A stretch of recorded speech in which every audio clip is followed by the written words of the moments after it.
오늘은 신명기 26장 말씀을 같이 보겠습니다. 신명기 법전이라고 하는 게 12장부터 26장까지라고 했는데 오늘 말씀이 그 귀결되는 내용이라고 볼 수 있습니다. 그래서 크게는 세 가지를 얘기하고 있는데, 첫째는 토지소산의 만물을 하나님 앞에 가지고 와서 드려라.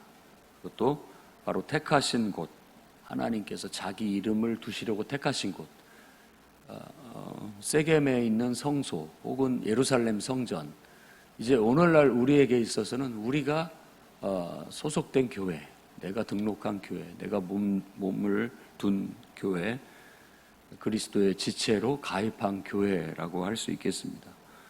그래서 소산의 만물이라는 것이 이제 하나님이 주시겠다고 약속하신 가나안 땅을 하나님이 주셔가지고 거기에 파종하고 거기서 농사를 지어서 처음 얻은 소출이에요. 그러니까 이게 얼마나 감사해요. 그러니까 이걸 그냥 의미 없이 먹기는 그렇고, 그러니까 하나님 앞에 갖고 가서 하나님 앞에 감사드리고 제사장과 다른 같은 많은 사람들과 함께 즐거워하면서 먹는 것으로 그렇게 말하는 겁니다. 그래서 그 모든 것들이 바로 하나님이 허락하신 젖과 꿀이 흐르는 땅, 이 땅을 주신 것에 대한 감사의 의미를 담아서 가서 그렇게 말하고, 또 제사장도 받아들여서 같이 하나님 앞에 번제를 드리고 예물로 드리고, 그 다음에 함께 즐거워하면서 그 음식을 하나님이 주신 복으로 누리라고 그렇게 얘기합니다. 너와 내 집에 주신 복으로 레위인과 모두와 함께 즐거워해라. 저도 여러분에게 이런 은혜가 있기를 바랍니다. 우리에게 있어서 젖과 꿀이 흐르는 땅은 물론 우리가 앞으로 가게 될 천국이라고도 볼 수 있지만, 저는 항상 그 천국은 우리가 구할 것이 아니라 지금 현재 하나님의 임재 안에서 그분의 다스림 속에 살면 천국의 삶을 산다고 믿습니다. 그러니까 그 연속선상 안에 우리가 죽어서 천국에 들어가는 것이지, 죽은 후에 천국 갈 생각하지 마시고 지금 내가 하나님의 임재 안에서 하나님의 뜻대로 사는 것이 천국이요, 그 연속선상에 천국이 있다라고 믿으시기를 바랍니다.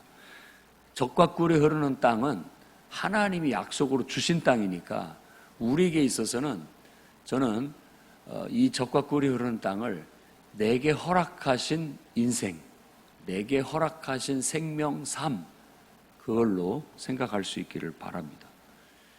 하나님이 여러분을 이 땅에 태어나게 해줬어요. 생명을 주셨어요. 이게 내 삶의 터전입니다. 우리에게 있어서는 약속의 땅이고 가나안이죠.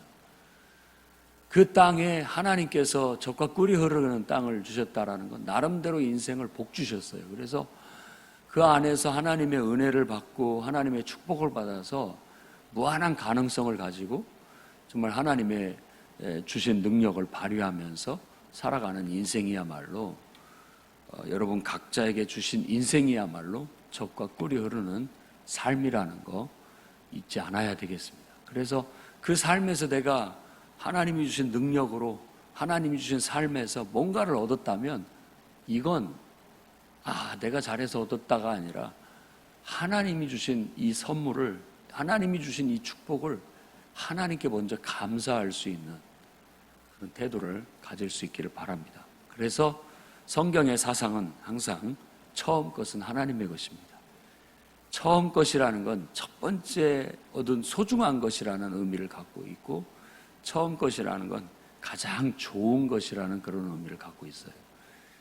네가 대접을 받고자 하면 먼저 대접을 해라 라는 가르침은 율법의 가르침입니다. 그리고 선지자의 가르침이죠. 그래서 율법과 선지자라고 얘기를 하고 있어요.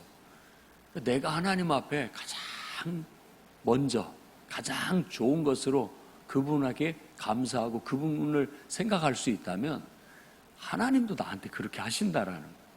그래서 우리가 살아가는 이 인생 속에, 하나님이 주신 이 인생 속에 우리가 정말 젖과 꿀이 흐르는 은혜와 축복을 누리기를 원한다면 먼저 우리가 처음 것은 하나님 앞에 드리는 그 정신을 실천하시기 바랍니다. 그러면 하나님께서도 우리에게 그렇게 대접을 해 주실 거라는 것입니다. 그 다음에 두 번째 얘기로는 셋째 해에 드리는 11조에 대해서 얘기를 합니다.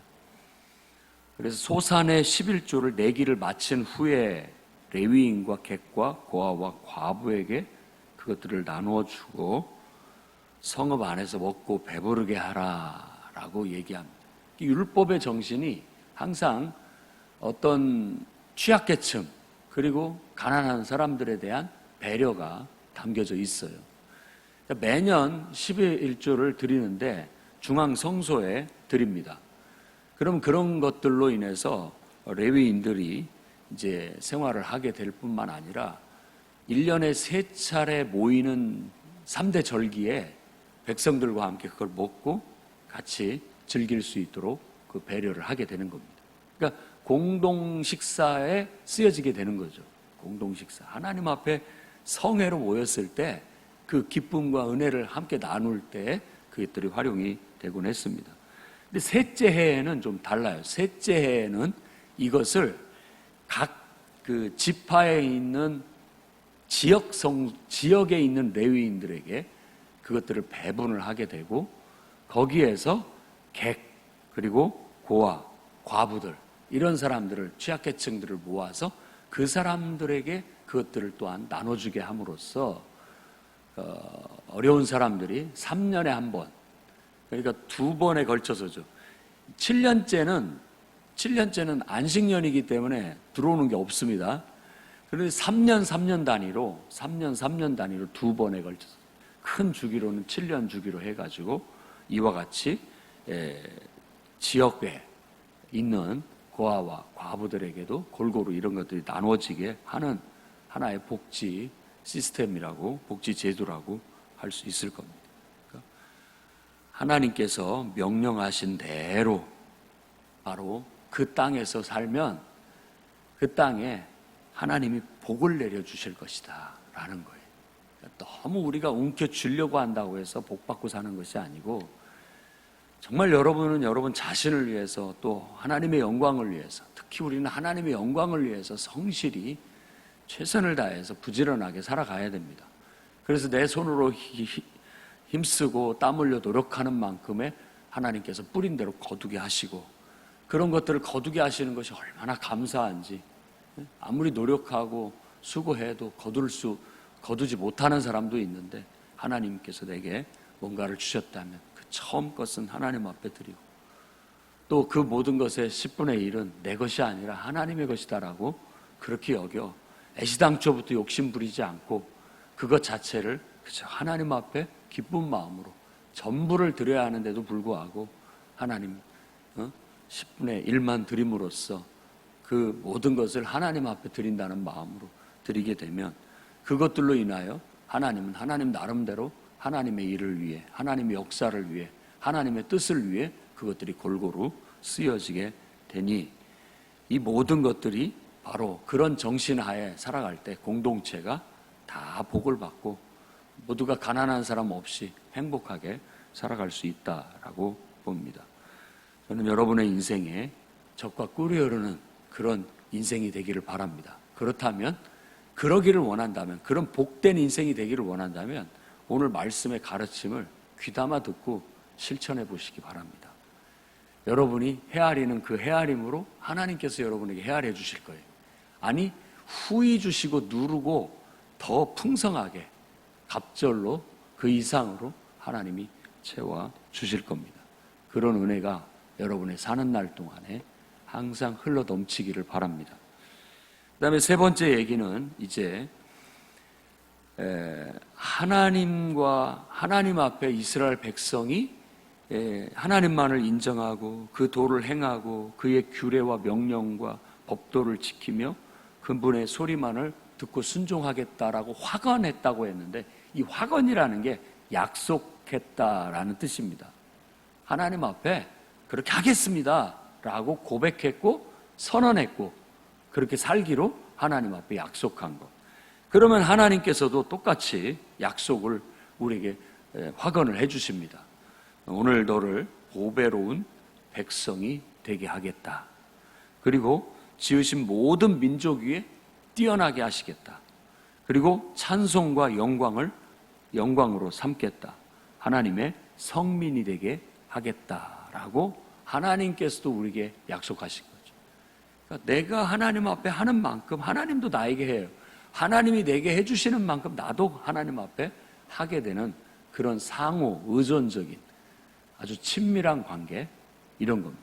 이런 하나님과의 관계를 통해서 우리는 인간관계를 배우고, 또 하나님과의 관계로부터 인간관계가 파생이 돼야 온전합니다. 우리의 모든 관계 속에 하나님이 계셔야 모든 것들이 온전하고 풍성합니다. 모든 것의 근본은 하나님을 경외하는, 하나님을 사랑하고 하나님과의 친밀한 관계 속에서 이루어집니다. 내가 그분을 인정하고 그분의 가르침, 그분의 도, 그분이 인간의 길을 제시했을 때 그대로 행하고, 그분의 규례나 명령과 법도를 지키고, 그분이 말씀하실 때 언제든지 듣고 아멘하고 순종하겠다라는 그런 태도로 그분을 섬기게 되면 하나님이 여러분을 세상에 누구보다도 보배로운 백성으로 삼으시고, 또 모든 민족 위에 뛰어나게 하시고, 항상 여러분을 통하여 하나님의 찬송과 영광이 되게 하실 것이고, 하나님의 거룩한 백성, 성민이 되게 하실 거라고 약속해 주셨습니다. 그러니 우리도 하나님과 딱 두 손을 맞잡고 함께 우리에게 주어진 인생, 그야말로 적과 꿀이 흐르는 삶을 한번 살아봅시다. 말씀 그대로 아름답고 광대한 나라, 아름답고 광대한 삶을 살아내시기를 바랍니다. 우리 교회는 그 모든 것들을 풍요로운이라는 이름에 담아서 풍요로운 교회라고 한 거예요. 그러니까 정말 하나님의 임재 안에서 그분과 더불어 살아갈 때 우리 인간이 가장 평화롭고 행복하고, 또 모든 일들이 다 형통하고, 또 탁월하게 지혜와 능력을 발휘하면서 값지고 의미 있는 삶을 살 수 있게 된다라는 그런 의미를 담은 겁니다. 오늘도 이 비법을 이 말씀 속에서 터득하고 여러분들이 그걸 생활 속에 녹여내고 실천해냄으로써 여러분들 인생이 누구보다도 탁월하고 복된 인생이 되시기를 주의 이름으로 축원합니다. 기도하겠습니다. 거룩하신 주님,